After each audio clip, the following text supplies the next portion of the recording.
I would throw a curse. Let me run. I would curse them. I'm cursing these people. What gives him the idea that he can do as he wishes? This is not his personal house, this is not so going. I think the president needs to stop being simplistic. Is there a vacuum post Raila? Play one clip where Ruto has spoken truthfully.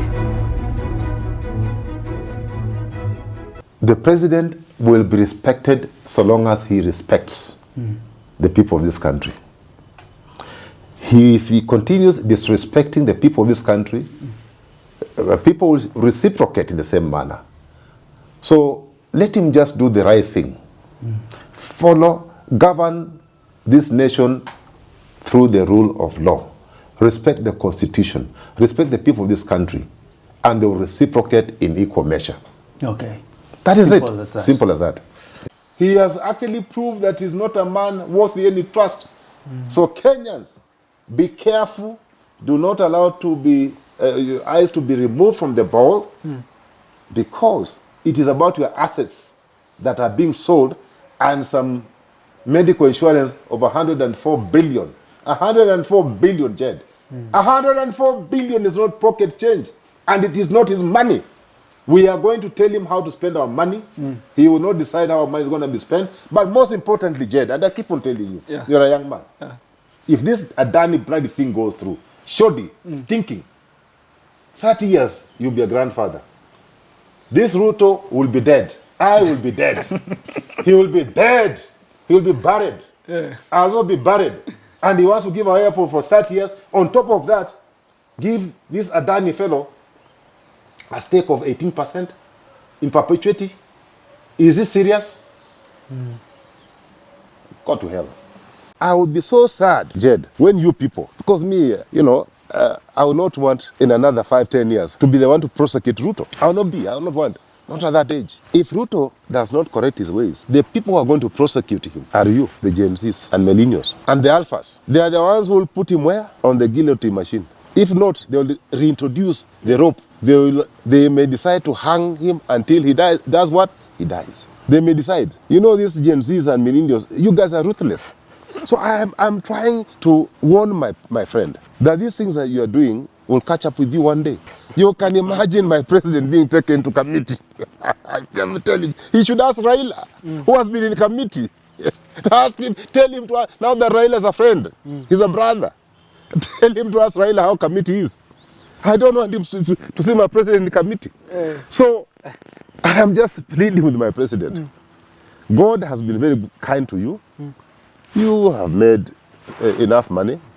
Don't allow people to confuse you. If you listen to Don't allow people to confuse you. Talking about Adani and says, I just don't want to burden Kenyans. You see, Jed, Kenyans are not stupid. Kenyans are not saying that they don't want development. Kenyans, in fact, they want a first, the world class in the country. They want a Singapore, like yesterday. But what they are saying, where they disagree with our president, is the shortcut that he wants to take. He seems so hell-bent on making sure that Adani gets electricity, power lines, that Adani gets our airport, that Adani gets the healthcare. Why Adani?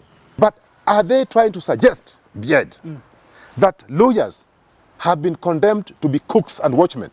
When a lawyer makes it big, we saw Mwale has made it big, people try to frustrate him in Kakamega. Now Benson making it big, people are trying to frustrate him. Does it mean that they want to condemn the lawyers to cooks and watchmen?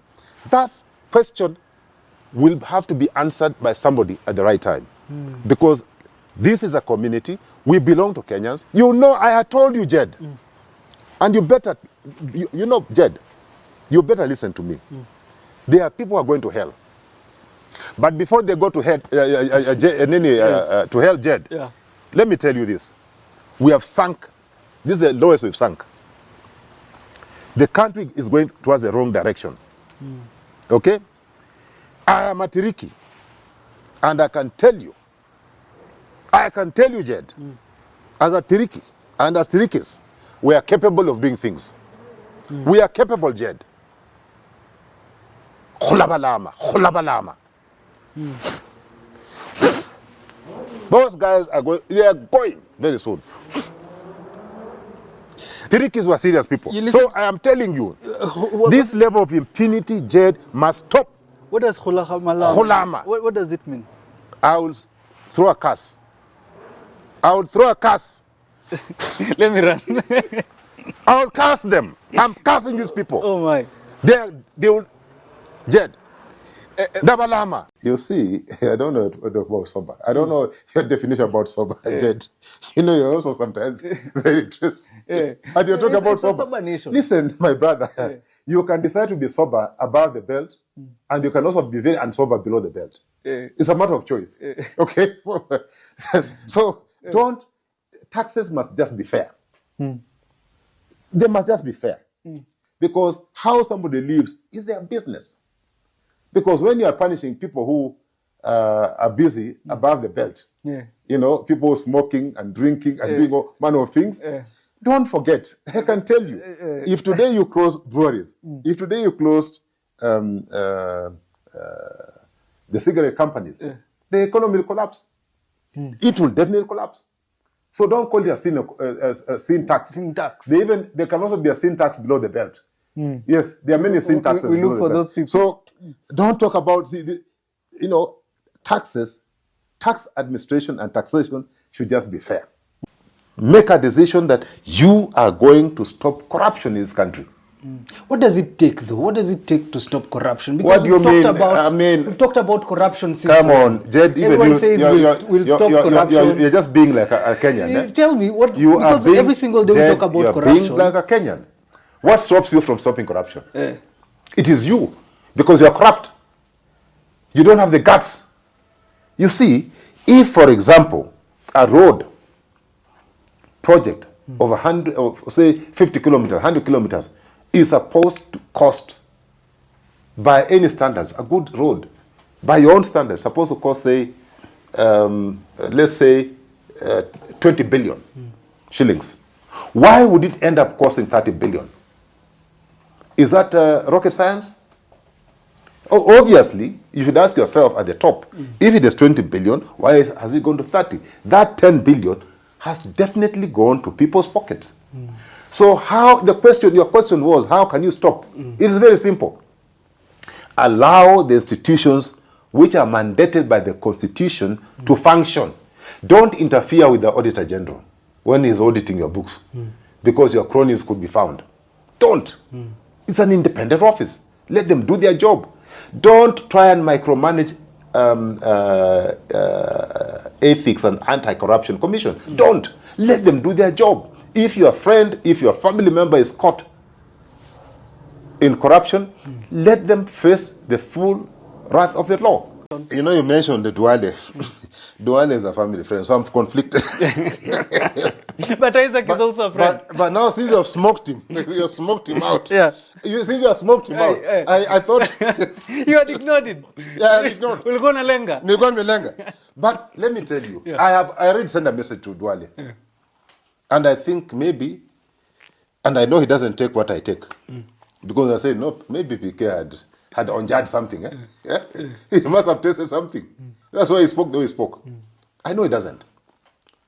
And I've cautioned him. I've told him, for heaven's sake, what you speak right now, people are so sensitive. Yeah. Kenyans are so sensitive. They pick very quickly. And you see this picked the statement.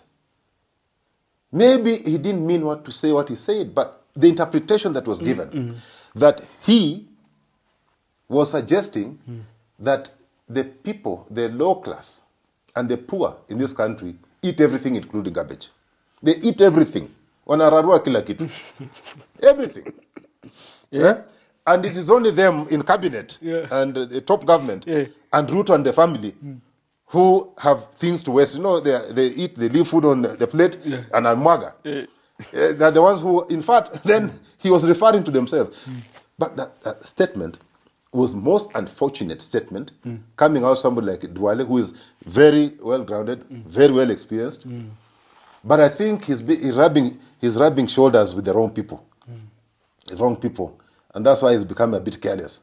But being a friend, I've sent him a warning. And I've told him, bro, stop this nonsense. And I'm telling you, Jadiel, the people who are going to cause a revolution in this country are these young people you're seeing.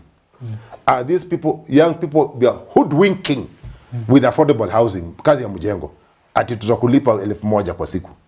Who told you other people's children should only earn 1,000 bob while your children are earning, have tracts of land that they cannot explain how they got them?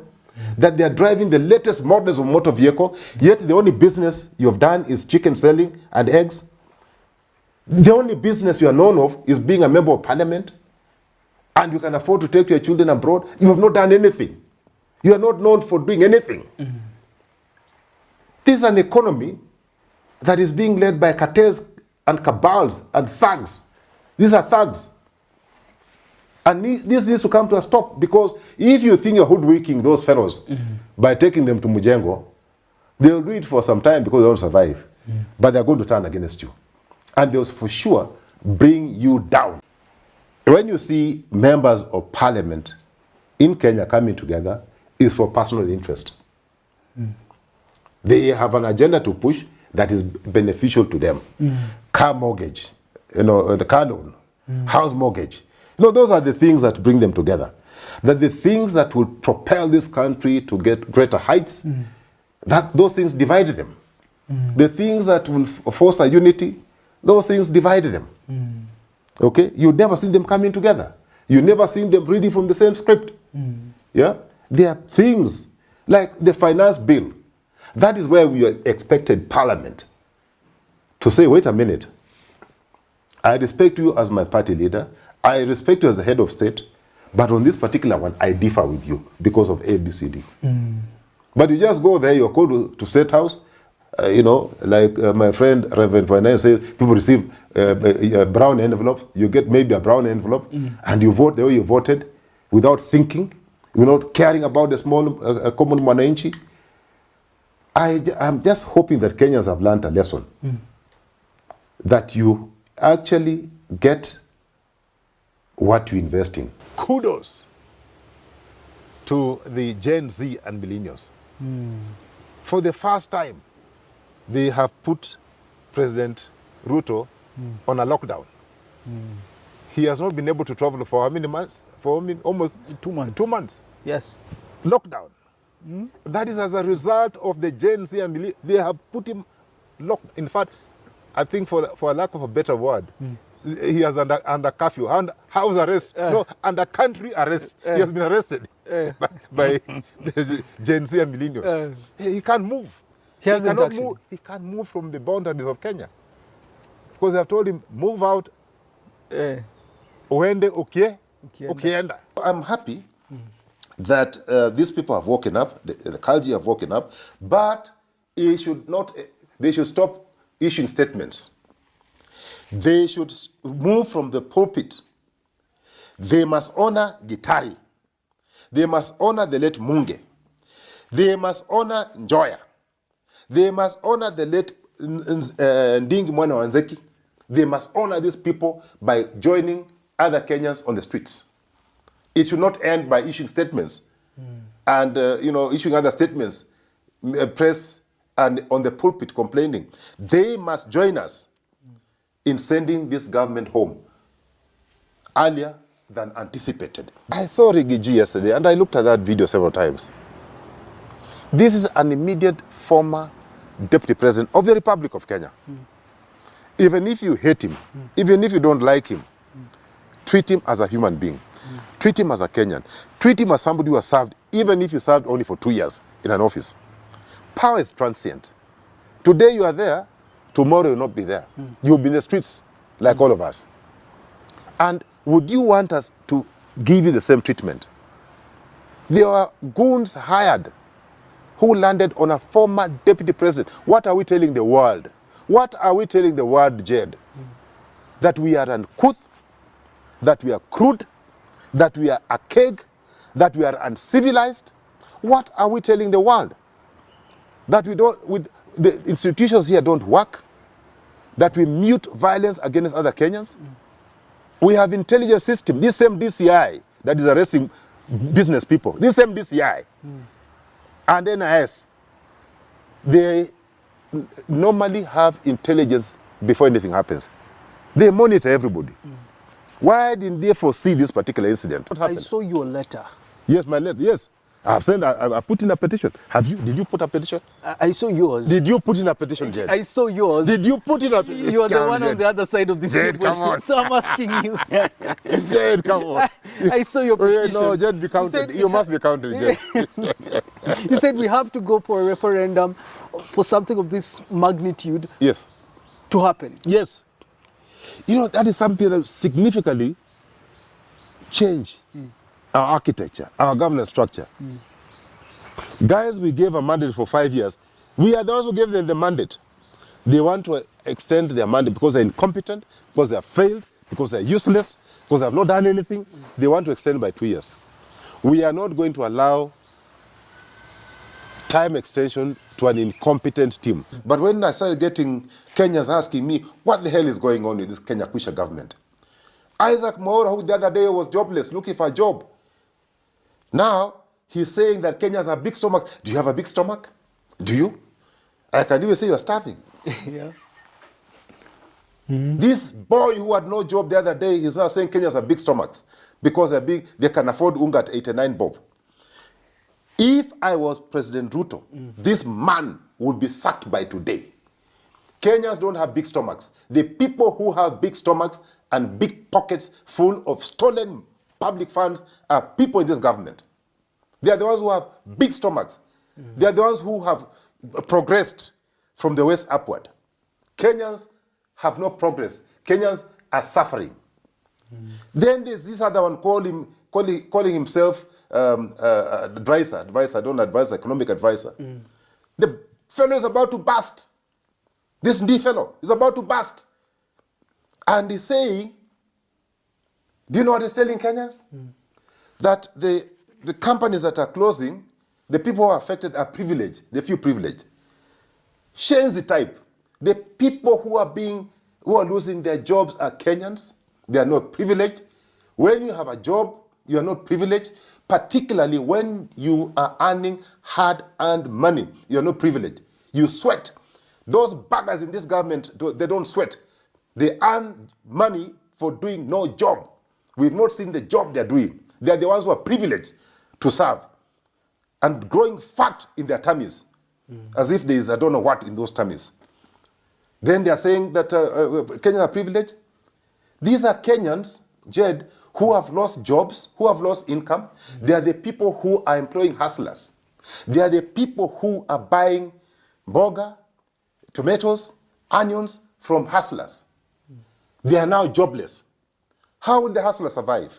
Play one clip where Ruto has spoken truthfully. It's all about lying. It's all about dishonesty. So I would be very wary if indeed Martha Koome, who is running a different arm of government, was to engage with William Ruto. It is dangerous. You don't go and engage with somebody who is already, instead of holding the constitution, he is holding the sword. This is a man who can easily dispatch you to the Almighty, because he said it publicly that this sword I'm holding, I was given, is not for cutting vegetables. The guy is talking about having gone through a very elaborate and thorough paramilitary training. I think just before he joined campus or during campus, which is okay. And then again, Rigathi was a DO. Yes. And as a DO, he must have gone through that training.